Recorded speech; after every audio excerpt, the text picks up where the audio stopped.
تین دوستوں کی کہانی۔ کہیں ایک چھوٹے سے گاؤں میں تین دوست رہتے تھے جن کے نام علی، بلال اور حسن تھے۔ تینوں بچپن سے ایک ساتھ بڑے ہوئے تھے اور ایک دوسرے کے بہت قریب تھے۔ ان کے درمیان محبت اور دوستی کی مثال پورے گاؤں میں دی جاتی تھی۔ تینوں کا مزاج مختلف تھا مگر پھر بھی وہ ایک دوسرے کے بہترین دوست تھے۔ علی بہت سمجھدار اور ذمہ دار تھا، وہ ہمیشہ اپنے دوستوں کی مدد کے لیے تیار رہتا۔ بلال مذاق کرنے والا اور خوش مزاج تھا، اس کی موجودگی سے ہر جگہ ہنسی اور خوشی کا ماحول بن جاتا تھا۔ حسن زیادہ خاموش اور شرمیلا تھا مگر اپنے دوستوں کے ساتھ وہ بہت کھل کر بات کرتا تھا۔ ایک دن تینوں نے فیصلہ کیا کہ وہ اپنے گاؤں کے پاس والے جنگل کی سیر کو جائیں گے۔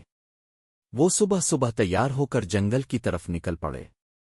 راستے میں علی نے کہا، ہمیں بہت محتاط رہنا ہوگا، جنگل میں خطرناک جانور بھی ہوتے ہیں۔ بلال نے مذاق میں کہا، ہمیں ڈرنے کی ضرورت نہیں میں ہونا، اگر کوئی شیر آیا تو میں اسے بھگا دوں گا۔ حسن نے مسکراتے ہوئے کہا، ہاں بلال، تم ہو تو شیر کو بھگانے کے لیے کافی ہو۔ تینوں ہنسی مذاق کرتے ہوئے جنگل میں چلتے رہے اور فطرت کے حسن سے لطف اندوز ہونے لگے۔ جنگل میں کچھ دور چلنے کے بعد اچانک ان کو شیر کی دھاڑ سنائی دی۔ شیر کی دھاڑ سنتے ہی بلال کا مذاق ختم ہو گیا اور اس کے چہرے پر خوف کے آثار نمودار ہو گئے۔ علی نے فوراً کہا، ہمیں فوراً کسی اونچی جگہ پر چڑھ جانا چاہیے، شاید شیر وہاں تک نہ پہنچ سکے۔ تینوں دوست تیزی سے بھاگنے لگے مگر حسن کے پاؤں میں موچ آ گئی اور وہ زمین پر گر گیا۔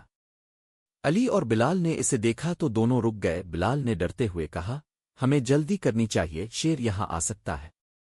علی نے حسن کو سہارا دیتے ہوئے کہا، ہم اپنے دوست کو چھوڑ کر نہیں جا سکتے، دوستی کا مطلب مشکل وقت میں ساتھ دینا ہے۔ بلال نے علی کی بات سنی اور اپنی ہمت مجتمع کی۔ دونوں نے مل کر حسن کو اٹھایا اور اسے درخت کے پیچھے چھپانے لگے تاکہ وہ محفوظ رہ سکے۔ اسی دوران شیر ان کے قریب آ گیا۔ علی نے اپنی عقل مندی سے شیر کو بہکانے کی کوشش کی۔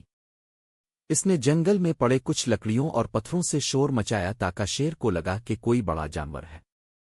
شیر تھوڑی دیر کے لیے رک گیا اور علی کی چال میں آ گیا۔ بالآخر شیر وہاں سے چلا گیا اور تینوں دوست سکون کا سانس لینے لگے۔ حسن نے علی اور بلال کا شکریہ ادا کیا اور کہا، اگر تم دونوں میرا ساتھ نہ دیتے تو شاید میں یہاں اکیلا ہی رہ جاتا۔ علی نے مسکراتے ہوئے کہا، دوستی کا یہی مطلب ہے، چاہے کتنی بھی مشکلات آئیں ہم ایک دوسرے کا ساتھ نہیں چھوڑیں گے۔ تینوں دوست اس واقعے سے ایک نیا سبق سیکھ کر واپس گاؤں کی طرف چل پڑے۔ یہ واقعہ ان کے دلوں میں ایک نئی محبت اور وفاداری کا جذبہ پیدا کر گیا۔ انہوں نے عہد کیا کہ وہ ہمیشہ ایک دوسرے کے ساتھ کھڑے رہیں گے چاہے حالات کیسے بھی ہوں۔ یہ کہانی ہمیں سکھاتی ہے کہ سچی دوستی مشکل وقت میں ہی پہچانی جاتی ہے۔ دوست وہی ہوتا ہے جو مشکل میں ہمارے ساتھ کھڑا رہتا ہے اور کبھی ہمیں اکیلا نہیں چھوڑتا۔